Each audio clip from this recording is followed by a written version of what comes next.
अस्सलाम वालेकुम दोस्तों, क्या आपने कभी बोनो के बारे में सुना है? जी हाँ दोस्तों, हमारे कुराए अर्ज पर एक ऐसा भी कबीला मौजूद है जहाँ के लोगों की औसत ऊंचाई 120 सेंटीमीटर यानी कि 3.9 फुट है। तो ये लोग कौन हैं, कहाँ रहते हैं, इनका लाइफस्टाइल क्या है, ये जिंदगी कैसे गुजारते हैं, ये सब आज की इस वीडियो में हम कवर करेंगे। दोस्तों, आपने एक बात तो जरूर सुनी होगी और वो ये है कि इंसान शुरू से जंगलों में रहता था और वो खुराक के लिए जंगली जानवरों का शिकार करता था या फिर वो जड़ी बूटियों और पौधों को खाता था। लेकिन जैसे जैसे वक्त तब्दील हुआ, इंसान ने भी तरक्की करना शुरू हो गई। अब वो जंगलों को छोड़कर शहरों में आबाद होना शुरू हो गया और उनके मीन ऑफ फूड भी तब्दील हो गए। लेकिन आज के इस जमाने में जहाँ इतनी टेक्नोलॉजी तरक्की कर गई है, वहाँ अब भी कुछ लोग जंगलों में रहते हैं और वो जंगली जानवरों का शिकार करते हैं, उन्हीं से खुराक हासिल करते हैं। वो पहले वाली जिंदगी जी रहे हैं और उन्होंने अपनी एक खुद की दुनिया बसाई हुई है। उनका हमारी दुनिया के साथ कोई भी राब्ता नहीं है। दोस्तों, आज की इस वीडियो में हम बात करेंगे अफ्रीका के जंगलों में रहने वाले एक मुनफरिद कबीले के बारे में जिसका नाम है पिगमीज। और इस कबीले की एक खास बात यह है कि यहाँ के लोगों का कद बहुत ही छोटा है। उनकी औसत ऊंचाई 3.9 फीट यानी कि 120 सेंटीमीटर ही है। तो दोस्तों, आपका वेलकम है पिगमी कबीले में। आइए यहाँ के लोगों के बारे में कुछ दिलचस्प फैक्ट के बारे में जानते हैं। दोस्तों, सबसे पहले हम बात करेंगे यहाँ के लोगों की कद के बारे में। तो पिग्मी कबीले के लोग दुनिया के सबसे छोटे तरीन लोग हैं। ये आम इंसानों से 35% छोटे हैं। आप अगर ये सोच रहे हैं कि इस लफ्ज पिग्मी का मतलब क्या है, तो ये यूनानी जबान का लफ्ज है जिसका मतलब है ड्वार्फ फिश। तो सेकंड नंबर पर हम बात करते हैं कि ये कहाँ पर रहते हैं।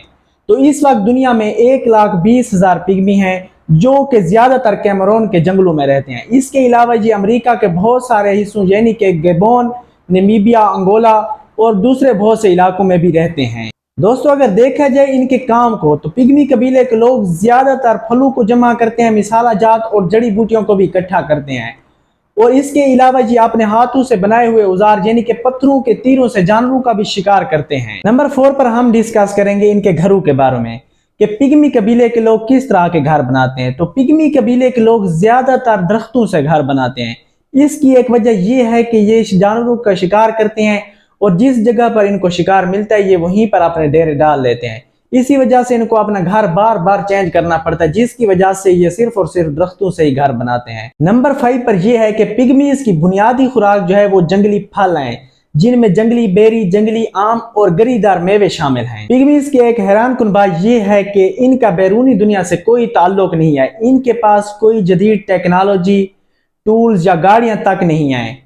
इनका बसेरा सिर्फ और सिर्फ जंगलों में है और इनका जंगलों के साथ बहुत गहरा ताल्लुक है और ये बाकी दुनिया से काट कर अलग थलग सिर्फ जंगलों में रहना ही पसंद करते हैं। दोस्तों, हर मुल्क, कौम और कबीले की अपनी एक खास जबान है जो कि उस मुल्क, कौम या कबीले की वजह पहचान भी होती है कि ये लोग कौन हैं, क्या जबान बोलते हैं।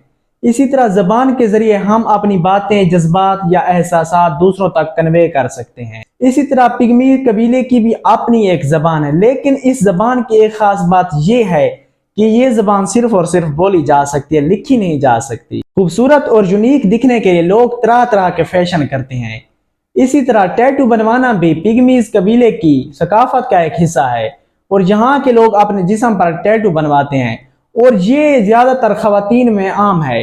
वहाँ की खवातीन खूबसूरत दिखने के लिए ज्यादातर अपने चेहरे पर टैटू करवाती हैं। हमारे यहाँ तो लोग खरीदो फरोख्त के लिए पैसे का इस्तेमाल करते हैं, लेकिन पिग्मीज कबीले के बारे में एक हैरान कुन बात यह भी है कि वो पैसे का इस्तेमाल बिल्कुल नहीं करते। पिग्मीज के लोगों के पास जो अशिया या खिदमात हैं वो उन्हीं का तबादला करते हैं। दोस्तों, मौत एक अटल हकीकत है और इससे चाहे कोई मुस्लिम हो या गैर मुस्लिम कोई भी इनकार नहीं कर सकता। इसी तरह पिग्मीज कबीले के लोग भी मरने के बाद और अपने बाप दादा की रूह की मौजूदगी पर यकीन रखते हैं, इसलिए वो अपने मुर्दों को ज्यादातर दरख्तों की छालों या फिर गारों में छुपाते हैं। जहां पर मेडिकल साइंस ने इतनी तरक्की कर ली है कि बीमारियों को मिनटों में तशखीस किया जा सकता है। आज के इस दौर में जदीद किस्म की मशीनरी और एडवांस किस्म की लैब्स आ गई हैं, जहां पर कोई भी इंसान है उसको हर किस्म का इलाज, मुआवजे की सहूलत दी जा सकती है। उसकी कोई भी किस्म की बीमारी, चाहे वो कितनी खतरनाक बीमारी है, उसका इलाज किया जा सकता है। लेकिन वहीं पर पिग्मीज कबीले के लोग आज भी अपना इलाज दरख्तों या जड़ी बूटियों से करते हैं। दोस्तों, ये चंद दिलचस्प बातें थी पिग्मी कबीले के बारे में। तो आप लोगों को ये कबीला कैसा लगा? جو کہ بنیادی طور پر جنگلی جانوروں کا شکار کر کے ماہی گیری یا پھر جنگلی پھلوں کو کھا کر ہی اپنی زندگی گزارتے ہیں۔